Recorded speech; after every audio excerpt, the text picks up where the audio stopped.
राजा परीक्षित एक दिन शिकार पर जा रहे थे।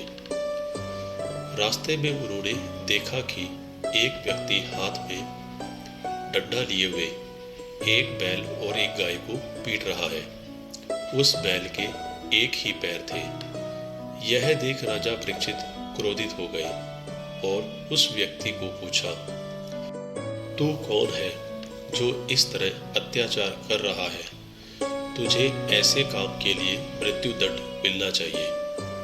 राजा का क्रोध देख कलयुग उनके चरणों में गिर गया और क्षमा याचना करने लगा। राजा परीक्षित ने उसे माफ कर दिया, लेकिन साथ ही वे यह भी समझ गए कि यह पूरी माया क्या है। वह जान गए कि एक पैर वाला बैल धर्म है और गाय के रूप में धरती माँ है। साथ ही उन्हें यह भी ज्ञात हो गया कि यह कलयुग है।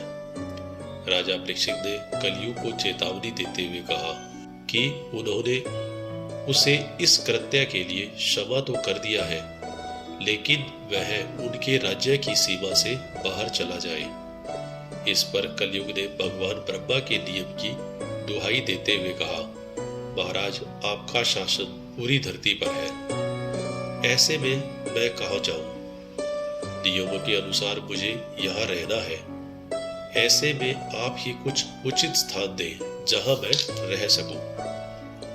कलयुग के गिड़गिड़ाने पर राजा परीक्षित ने उसे रहने के लिए धरती पर जुआ, मदिरा, पर स्त्री गमन और हिंसा जैसी 4 जगह दे दी। इस पर कलयुग ने प्रार्थना करते हुए कहा, ये सभी तो ऐसे स्थान हैं जहां बुरे व्यक्ति जाते हैं। कोई एक ऐसा स्थान भी दीजिए जो अच्छा माना जाता है। इस पर राजा ने उसे सोने में रहने की अनुमति दे दी और शिकार के लिए आगे निकल गए। राजा परीक्षित यहाँ भूल गए कि उन्होंने स्वयं भी स्वर्ण मुकुट पहना है। कलयुग को मौका मिल गया और वह सूक्ष्म रूप में राजा के ही सिर पर बैठ गए। जब राजा शिकार के लिए आगे बढ़े तो उन्हें रास्ते में प्यास लगी। वह पास में मौजूद शमीक ऋषि के आश्रम में गए और जल के लिए आवाज लगाई। ऋषि शमीक उस समय ध्यान में लीन थे और ऐसे में उन्होंने कोई उत्तर नहीं दिया। यही कलयुग ने अपना पहला असर दिखाया। सिर पर कलयुग के बैठे होने के कारण राजा परीक्षित को लगा कि ऋषि ने उनका अपमान किया है। ऐसे में वे क्रोधित हो गए। उन्होंने ऋषि शमीक को परेशान करने के लिए एक मरा हुआ सांप उनके गले में डाल दिया।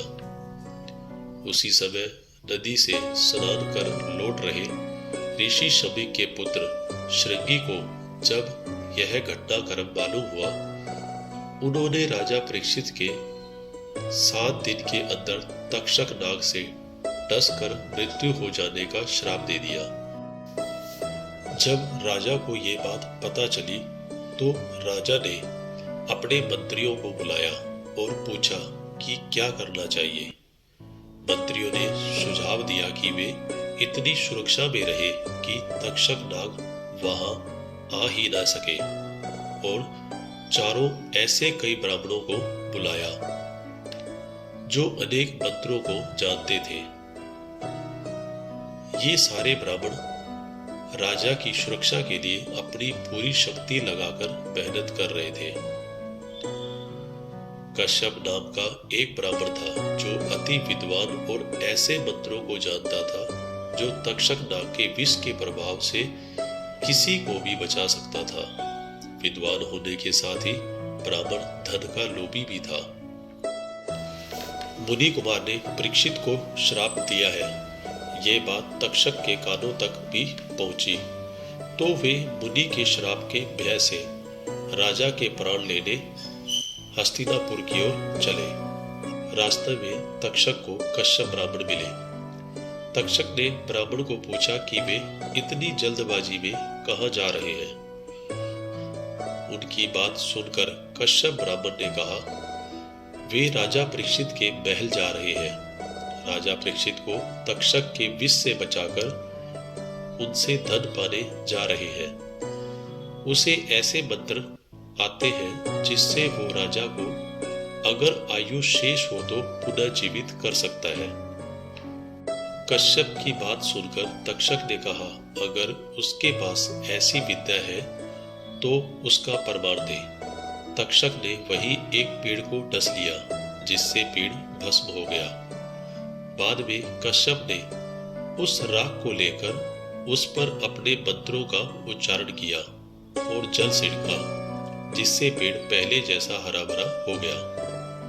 कश्यप की उस विद्या को देख तक्षक ने ब्राह्मण से कहा कि उसे सारे वस्तु दे देगा जिसकी उसको इच्छा हो।